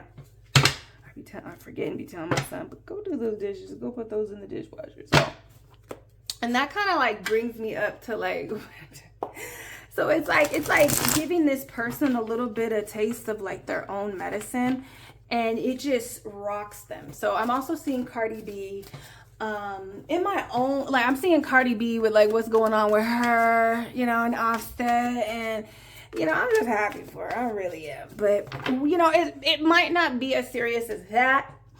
But giving this person a little bit of their own medicine, because they've treated you like shit, right? And it's time to kind of like move differently with this person. So you guys definitely are still in contact with this person, most of you. For the time being, it might not be as serious. It might be like you might have the tendency to go back and forth in relationship with this person, is what I'm feeling, because I'm seeing that relationship of Cardi B and Offset. But you know what I'm feeling is like you need to give this person, like what you should be doing right now is like matching energy. Is it very much giving that like matching energy? I remember when I was living in the house with my sister before I moved out with my sister and my mom, it was like months leading up to like this energy where I was like, you know what, fuck this shit. Like, I'm just going to act like them. I'm going to be, you know, I'm going to match energy. And while I'm matching energy, I'm just going to focus on me. And, you know, I'm not going to, like, I'm going to change. I'm going to switch up how I'm moving. You know, in the house when I was living there, I was literally the only one cleaning up that house, that 6-bedroom house. Okay, like it got very exhausting. I just love where I'm at right now because I'm in a smaller place. I want to eventually, like, I'm thinking about my dream home, but I was just so exhausted, you know, and it got to a point where it was just like when it was time for me to move out, like I just did the bare minimum, you know. And these people, I know they were probably like, what the fuck? I didn't give a fuck no more. I'm like, I'm out this bitch. You guys clean up. You guys clean up the fucking house. These people, let me just stop. But I'm just saying, like, there's something about like letting, like, just giving this person a taste of their own medicine. You could have felt like you do everything for this person. You could have felt like there was a lot on your plate and this person didn't really have much going on, you know, like this is like you taking on a lot of the responsibility, you know, very much like feeling like you, not only do you like you're sitting here paying the bills because this person didn't want to work and go back to work, you know, for whatever reason, you're paying the bills. This person could have like didn't want to work at one point or wasn't working, and you were kind of like supporting them, you know, at a time. And it just felt like it was getting to be a lot. Like not only were you doing that, but you were also keeping up with your, like, cleaning the house, having to come home after you're working and clean up after everybody, you know, and their excuse was like, well, we're not going to clean up after your kids. I am not telling you to clean up after my kids. I'm not telling you. My kids clean up after themselves. Kids are messy, they, you know, but I don't clean up after my kids. I tell my kids when it's time to clean up, you clean up after your shit, you know? I'm not telling that, but does anybody else want to sweep, mop, vacuum, clean the kitchen? Like, does anybody else want to do that shit? Like, it was getting to a point, like, it was getting too overwhelming for me, right? Nobody wanted to get on, like, to a family cleanup day because these people want you to do everything. They feel like your existence. I remember when I woke up to this, because like, again, I mentioned in the other collectives, there was a point in my life where I wasn't working. I was the main person at the house that was cooking and cleaning and, you know, and it was fine. But once I started really going in on my goals and, you know, working and, you know, even just like the work schedule, it was a lot for me. And the fact that these people were like, well, we don't want to do anything. Like, they literally don't want to fucking do anything and clean up. It was just too much for me. So on the last like couple months that I was there, I was just like, I'm just gonna be doing the bare minimum. I'm gonna be like them and do the bare minimum. And sure enough, it's like these people, that still didn't change. That still didn't change them. So it was like it might feel like you were in this relationship. You might felt like you had to rebel and you were like doing things to get them to like wake up to like how things were, right? And how they are. There was a lot of arguments, you know, a lot of arguments I'm hearing. There could have been like a lot of arguments trying to get them to like, you know, put in the same energy that you were doing, you know? No. It didn't work because they really do see you as someone that is meant to serve them. And like I was saying in the past, like I woke up to this, like when my sister stopped working, I realized like, dang, this bitch don't clean up for shit. This bitch don't clean up. This bitch don't clean up for shit. And even when I'm trying to get everybody on the same page so that it's not overwhelming for me, they still don't want to fucking do this shit. I mean, like my mom is lazy as fucking hell, but like I started realizing like she don't, I'm like, maybe she's just used to it because like of our current, our other arrangement, our previous arrangement of like her working. But it was just like, I don't know. You might have felt really like you had to rebel and shit to get people to see like how much work you actually do. And they even mentioned in one of the I think it was the one that dropped today, the friend collective that I did, on how like I felt very like guided by my guides to pull everything from my candle business off of my platforms because of it. Like I'm no longer associated with that business anymore, nor did I want to. I left because it's unethical. Okay. I don't want to be in a spiritual business selling spiritual products to people when the partnership is toxic and abusive. Okay. I didn't see how I could do that. So that's why everything, like, I'm not rocking it like that anymore, you know? And so I pulled everything from my platform to really not only just because like, okay, I see the disrespect in this relationship, in this partnership, and like, you're not going to like run me for clout, you know, like I see what it is, you know, I see what's happening here. And it's like stuff like that. Like you had to do certain things to get people to see themselves, to see like who has the power, who's really pulling the weight here, you know, who really has it to do what it takes. You know, there's a lot of that going on here in this relationship. So you could be inclined to really do those kind of things like, well, I'm just not gonna fucking do the dishes. Let's see if this bitch does dishes. Let's see if anybody will fucking sweep or mop or vacuum up in this bitch. Let's see if someone's gonna let's see if the rent gets paid. You know, because a lot of these people are not working. You know, this person is a narcissist, and a lot of these narcissistic lovers that you're with Like, they want you to provide for them. Okay? So there's that. So what should you do? Should you be cruel? I feel like you shouldn't worry about how this person is going to perceive you with this. Like, I didn't give a fuck. And you know, I really did not care. I was like, I don't care what they think. I really don't care what they're gonna think. I'm not cleaning up no more. I'm tired. Like, I'm not going to clean up. And I don't care what she's gonna think. I'm taking all this shit down.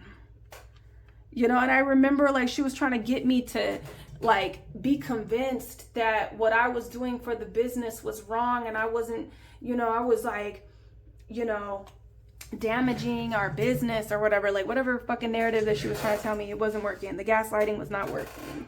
And I was just like, you know what? Fine. Since being on YouTube and doing the social media is not important, and that's what I shouldn't be doing. But I saw what it is. This person hates to see you shine with the star. And so I was like, you know, I'm just pulling back. I'm not going to be working the social media no more. I'm not going to be doing that. I'm not going to be promoting us no more. She was like, what? Why? Why would you do that? I guess we got to, like, you know, start hiring somebody. And I'm like, yeah, because it's a fucking beast. It's a job. Promoting something. You don't know what it is. And this person, they get so offended by you just telling them how it is. They take offense. If they don't know nothing about fucking social media, if they don't know nothing about hard work, you know, it was that. I was like, you know, if you would take the time to actually create content, you will see that it's not fucking easy. You will see that it's like, it's a beast out here to keep putting this in people's faces. And she's like, I've done the social media. I'm not talking about taking pictures and putting it on the fucking internet. I'm talking about getting up on the fucking camera and being a saleswoman. Okay? You don't know that. And this person is very, like, offended by truth. I remember we had an argument about, like, the cleanliness of the house because I was trying to get people to like, you know, correct problems on here. And she was just like, I clean up. Bitch, you just barely started cleaning up like 2 months ago. We've been up in this bitch for 6 years. That silenced her. So it's like, you know, it's like it's time for you to be mean. Maybe not cruel like this person, okay? Because some of the things that they've done to you is cruel. Maybe not being cruel to them, but being hard and mean. It's time to really put the fucking truth in this person's face. You know what I mean?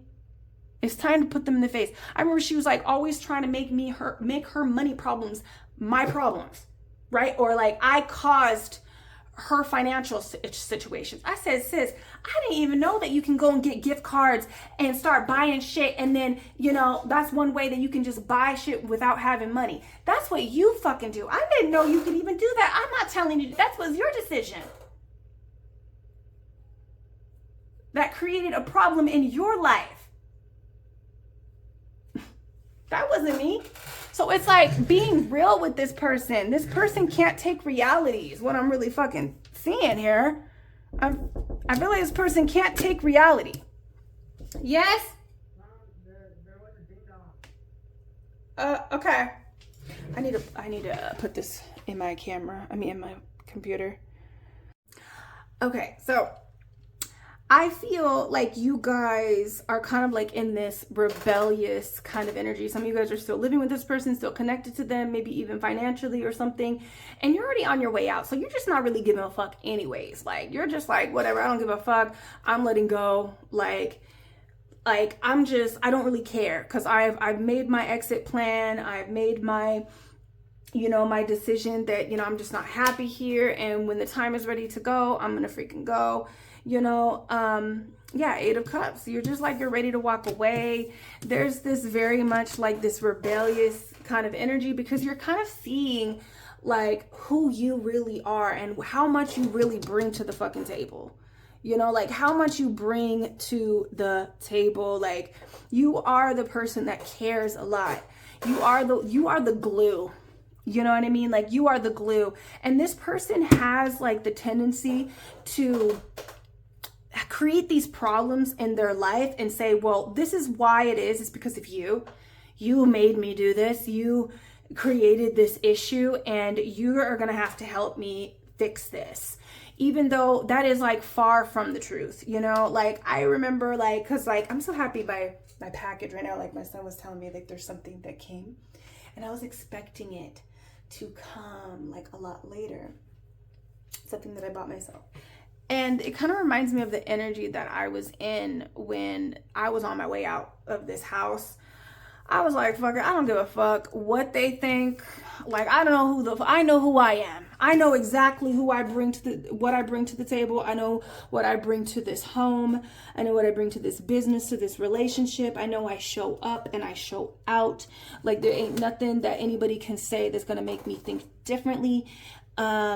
Whatever. Like, I just don't fucking care. Like, you know, I'm on my way out, right? So I remember feeling like my sister, she has this shopping addiction. She'll let her financial situation get fucking crazy just so that she can buy shit, right?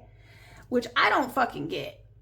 I don't get how you can just let bills go and then go on a camping trip and go take classes and do all this shit, right? When you are not paying your fucking bills. I don't get that, right? I could never.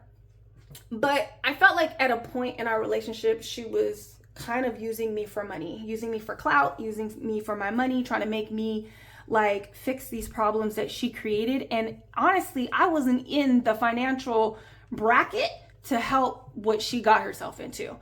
And I was just like, you know, I'm not going to make her problem my problem. Why do I have to go without? Why do I pay my bills, I pay my rent, I handle my shit, and I have to give extra because of her shit, because of shit that she's gotten herself into.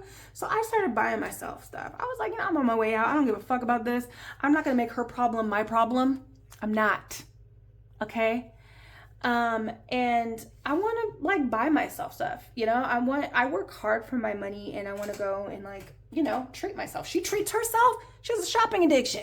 Don't use shit that she fucking buys, but she buys it for herself, you know? And I just kind of like, I don't know, it was like putting in perspective, like I am deserving of things and I'm tired of making this person's problem my problem. So I feel like what you should be doing right now is, it's almost like matching energy. If they ain't gonna use their money for the responsibilities, maybe you shouldn't. You're rightfully trying to make your way out of this situation and just rightfully tending to your own shit, you know? And this person is trying to hold what they did for you in the past over your head too. Like, well, why aren't you doing this? I did this for you. This is how this person is, and I don't feel like it should dictate to how you live your life right now. Even if it's like how you engage with this person.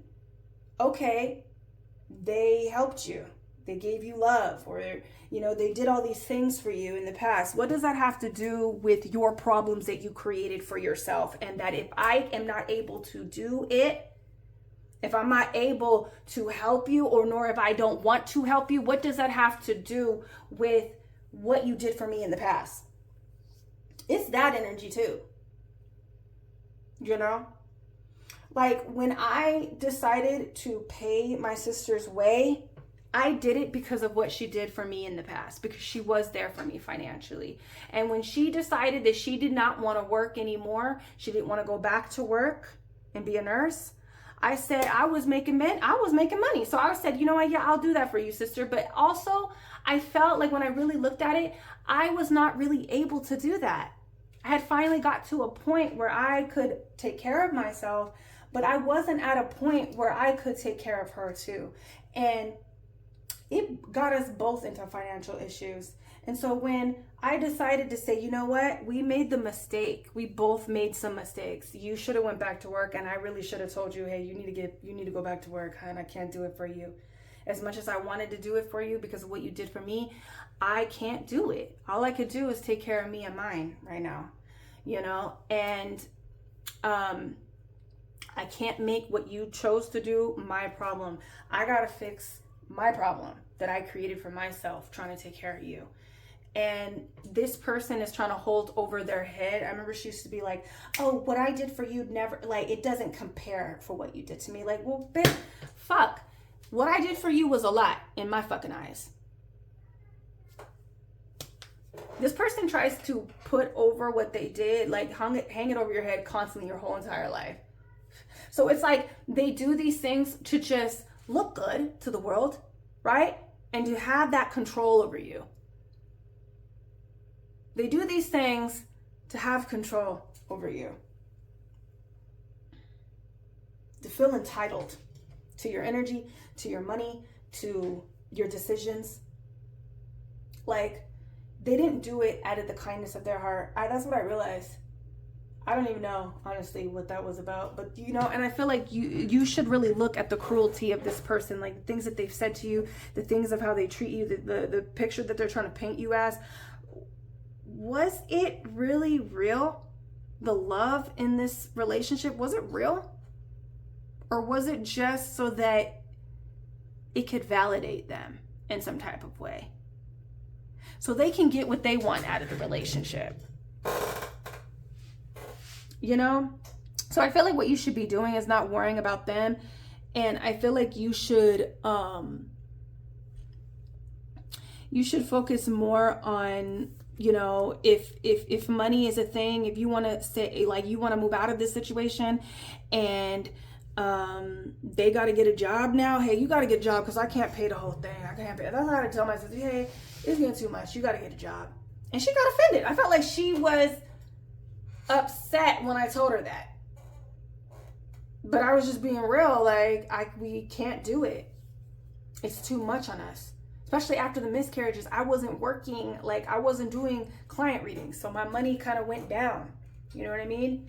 For a while. I wasn't going to just read cards for people just to make money when I am going through it spiritually. That's not how I do things. I don't do shit like that. You don't think I know that our candle business has the opportunity to like make real money? I'm not going to sell these products to you guys just to make money. That's not how I operate, you know? And so when shit got down, I feel like, you know, with this person, I feel like you are like, hey, I'm gonna save my money and I'm gonna get out. They're gonna have to get a job because I'm over this. I'm over the disrespect. I'm over the weird ass energy. I'm done with this relationship. I'm done with this living situation. Like, you're gonna have to do something, and your money is gonna be for you. It's time to prioritize yourself. And if they see that as cruel, if they see that, because they most likely will, you know, you prioritizing yourself, you know, you're on your way out anyways. So let's get some charms to see what's coming for the future for you. Because that's what I'm feeling. I just feel like you need to just give them a taste of their own medicine. You need to stop, like, they don't give two shits. This person doesn't think about all the weight that's on your shoulders. They don't think about the weight that's on your shoulders when they're going off and doing the things that they want to do. They're not thinking about that. That does not cross their mind. They're not thinking, oh, damn, like, I haven't cleaned the house in like 6 years. They're not thinking that when you're busting your ass, like, twice a week trying to keep up a house. They're not thinking about all the streams of income that you had to work to pay the bills, and they're complaining about working the candle business. They're not thinking about all that shit that was on your weight, on your shoulders, and all they got to do is show up to a home business. You know, they're not thinking about that. So give no fucks. You know, don't care. Just don't, you know. Don't care. It's time to not care and get the fuck out of there, okay? Let's get some charms. And it's just time to, like, give them a taste of their own medicine is what I'm feeling like. You know, if they're dating other people, go ahead and date other people. If they're hanging out with other people, go out and do fun shit. I remember, like, this, like, the only thing I can, like, draw reference to is this situation, you know? And I remember when all this weird shit, because there's more, check into the, you know, like, there's just a lot of weird shit that went into this, you know? partnership, this relationship. And it was always the same kind of tactic of exiling me, you know, trying to make me jealous with people I don't really fucking care. Like, I don't care. Like, I care more about the things that are real, our sisterhood. But it was like trying to exile me. And so I just didn't care, you know, I just didn't care about it. And not like I was like, okay, I'm just going to go hang out with these people or go do these certain things. But I knew in her head, because of her dysfunction, she was going to feel a certain way. She's going to feel like that's messed up that I went out to the carnival with my man. This is how dysfunctional it was. I'm not going to get too much into it because it could seem not to resonate at a certain point. But there's an energy of making someone jealous, because Cardi B, she was doing that. She was done with being used, being disrespected, you know, not cared about, not respecting the boundaries or anything like that. So she just didn't give a fuck. She started like just not, you know, not caring. You could be going out without this person, just not, you don't even really want to be around this person's energy. You know, what you need to do is just get out of this situation. Stop communicating with this ex-lover. This could be also soon to be ex-lover, or you say that this person is someone that you're not with, but you are kind of still with this person, you know? So, yeah. Let's get some charms to see what's going to happen in the future. Actually, I want to do an oracle for you guys. Let's see. Yeah, let's get a pause, because it feels kind of toxic, honestly. The energy is a bit toxic, and you know, that's what it is, the shadow, you know. You might, because being with a narcissist, you get really trained to like just serve them. And so it might be hard to be like, you know, I'm not going to do this anymore for this person. I'm not going to like be obligated to this person in this way. You know, that might be hard for you. You know, and just doing the simple act of like choosing yourself might feel like, oh, you're causing dysfunction, because that's what they want you to feel like. It's really backwards, yo. So let's see here. Protection. It's time to protect yourself from this person. Think big. Riches. These are I love this deck. This is the Mudras. Okay. Deck gives you basically these hand spells that project energy. So, you know, you guys can use these hand symbols as well. It says protection, blessed and looked after. Like, you're protected. You need to, I remember being in such anxiety in this situation that I'm like referencing. I felt such anxiety being in this, you know, just choosing myself, giving them their own medicine, and, you know, finding my way out of this connection, you know. Oh, wow. I see another word. It's right here. Tough. That's for you. It's tough. It's tough choosing yourself and saying, you know, this person might try to hit you up for money, you know, a lot about finances and like acts of service, and you feel obligated, you know, but they don't do that for you. When it's, you know, they don't do these things for you. These things, you know, they're not willing, or they think what you do is not enough for them, you know. But I remember feeling so like scared, you know, that things weren't going to work out for me. I was really traumatized, but you know, you're protected. My guides were like letting me know that like this is not going to be a repeat of the past. That's why we told you like a year ago to start saving money. This is like, you're not the same person that you used to be back in the past when these people were, you know, abusing you, and, you know, we got you, you know. A lot of things are different now. With this mudra of protection, you can transform fears and worry about situations or other people into courage, strength, and power. Exactly. Okay. So this is the symbol that you can do to create power in your, power, protection in your life. Okay. So we have riches. Think big. Yeah, focus on that money. I remember like when I was doing the 2-for-1, And I was just on my hustle game, and I was like, you know, this money is for me. This is for my future. It's like, you know, I've been pouring into this crazy financial situation that I didn't really create. I didn't sit here and decide that, you know, bills were not going to get paid, you know. And I'm going to do mine.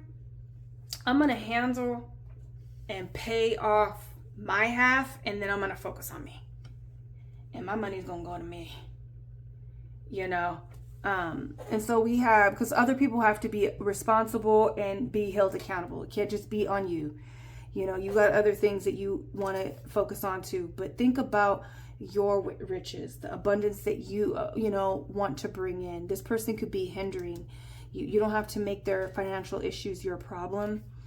Okay, please. Some of you guys are giving this person money and you don't need to be giving them money. So it says here, you can use this mudra to relieve colds. Breathe in deeply several times and become conscious of what you can smell, and then hold your breath for a few seconds. True riches are to be found within us, in a kind heart and contented spirit.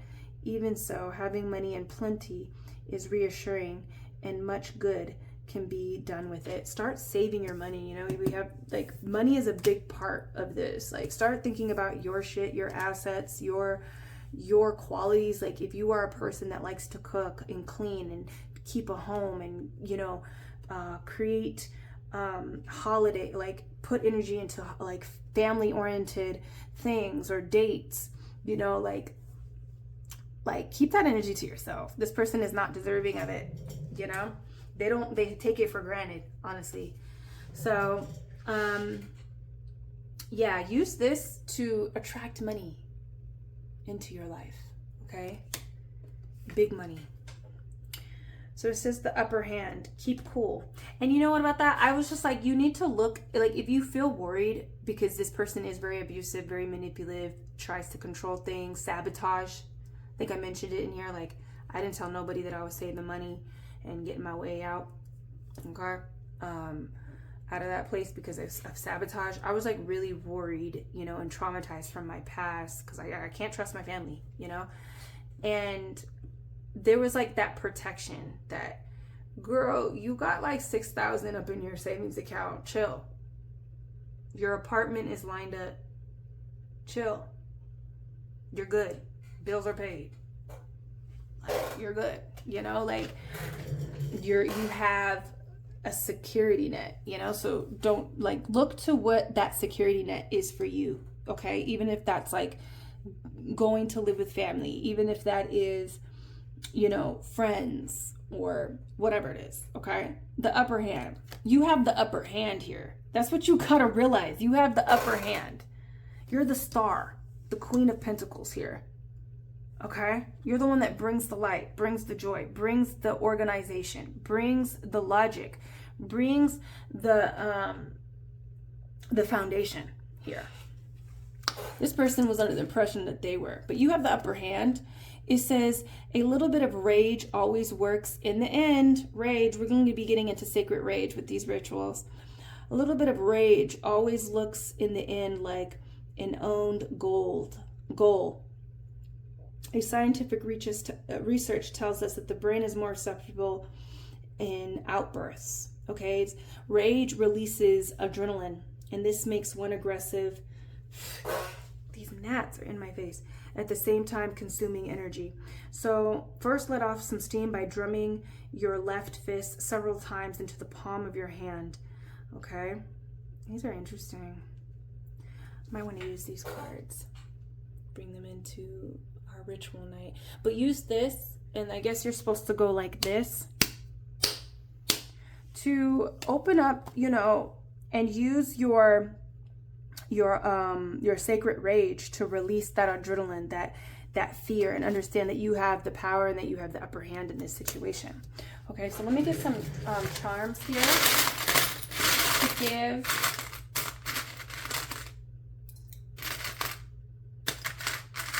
Some stuff here, okay, about the future, what to look forward to.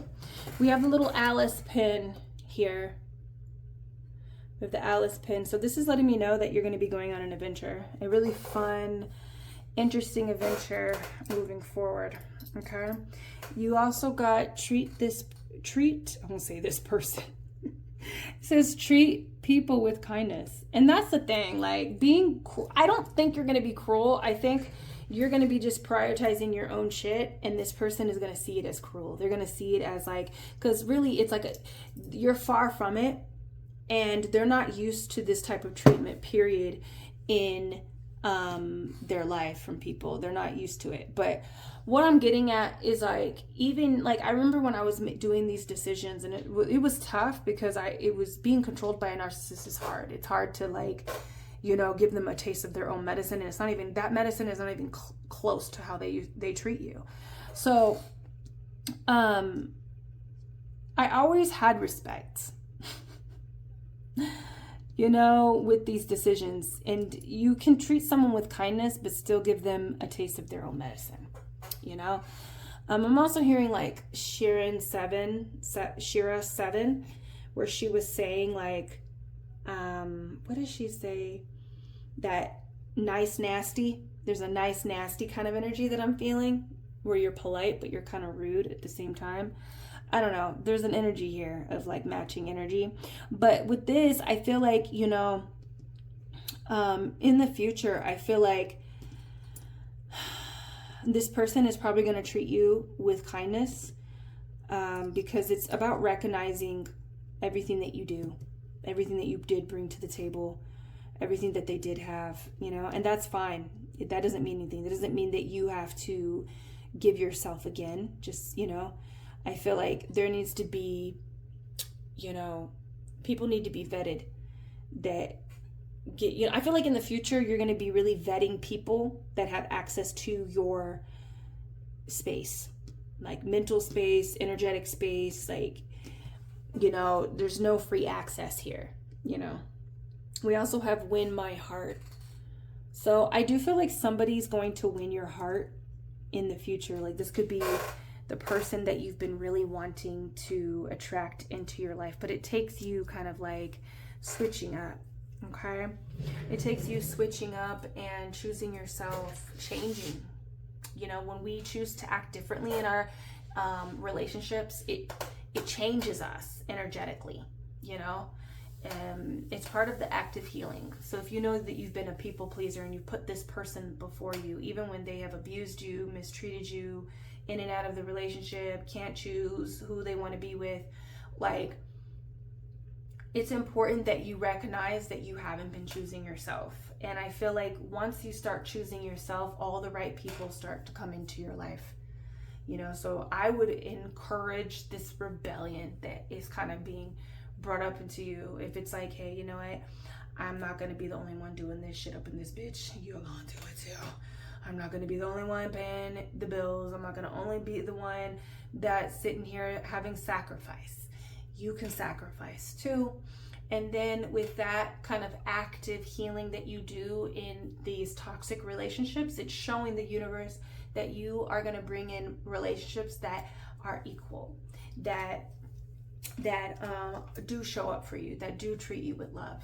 Okay, that's what I'm feeling there. And that person is around the corner. You just gotta like cut this person off and recognize that you're the star, you're the Queen of Pentacles. Like you take care of house, you take care of the home, you take care of your people. And this person needs some tough love. I think that's why that came up. They need tough love. It's not cruelty, it's just tough love. Because honestly, this person is not gonna really get by. Eventually they're gonna wake up and realize they don't really have anybody. They're gonna wake up and realize they don't have anybody true around them. And so they gotta change, honestly. Okay, so that's what I got for you. Number 3. I hope it resonated. Check out that Stan store. That is where you can book a reading with me. Check out what I got going on, the rituals. You can also join Friday the 13th. We're lighting this up. We're getting into ritual. I'm really excited. I'm probably going to bring some of these in just to kind of like open up the energy. I I love these. I'm gonna pull some cards for us to get into that day 2. So check out the snail store. That's where you can join that ritual, make an offering to the candle, fill out your form, because that whatever you fill out will be used in the ritual when I work it, you know, off camera, because we're not gonna do any like client, because that would be like considered you're like a client. I'm working your energy. I'm not going to do any of that on camera, but we are going to collectively gather and do a ritual, okay? And you will get an email also when you join the ritual. It will give you specific instructions that you must do before the ritual, okay? It's very serious. We get into some serious magic this year, okay? So join us if you are interested, okay? And I will see you guys in the next reading. Peace.